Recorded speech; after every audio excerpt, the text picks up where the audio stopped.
ఎమ్మెల్యేల గురించి చెప్పబోతున్నా. ఏ ఎమ్మెల్యే అయినా సరే జాతకం కావాలనుకుంటే రండి. గెలుస్తారంటే గెలుస్తాడు, గెలిచాడంటే గెలుస్తాడు.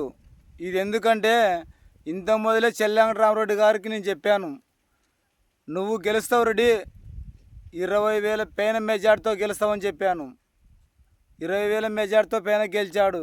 గద్వాలకు కూడా చెప్పాను, గద్వాల 10,000 లోపల చెప్పాను, 10,000 లోపల గెలిచి. ఏ ఎమ్మెల్యే అయినా సరే ప్రకృతి నుండి తెలుసుకొని నేను చెప్పబడుతుంది, జ్ఞానం నుండి తెలుసుకొని చెప్పబడుతుంది.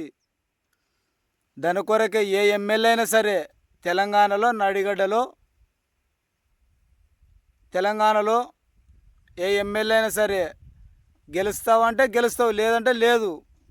నేను ఇంత మొదలుకున్న సంపత్ కుమార్ కూడా 2-3 మాటలు పిలిచాను, రాకపోయినాడు. రాకపోతే గెలుస్తావని చెప్పేశాను, గెలిచలేదు. తప్పేముంది? చెల్లంగరామరెడ్డి గెలుస్తావన్నాడు, గెలుస్తున్నాడు. గద్వాల రెడ్డి ఆ సాముడు గెలుస్తాడు, పలానా ఇన్ని ఓట్లు అన్నాడు, ఆయన గెలిచాడు. అట్టదానికి ప్రకృతి నుండి నేను తెలుసుకొని చెప్పబడుతున్నాను. కాబట్టి ఏ ఎమ్మెల్యే ఇక్కడ వచ్చినా గెలుస్తాడంటే గెలుస్తాడు, లేదంటే లేదు. మాట అంటే మాటే. ప్రకృతి నుండి తెలుసుకొని మేము చెప్పబడుతుంది. ఎవరైనా చూపించుకున్న వాళ్ళు, జాతకం చూపించుకున్న వాళ్ళు ఉంటే రావచ్చును. మాందోడి గ్రామం, రాజోల మండలం, అల్లంపూర్, జోగులాంబ, గద్వాల జిల్లా. నా ఫోన్ నంబర్ 9347729936. ఓం శక్తి.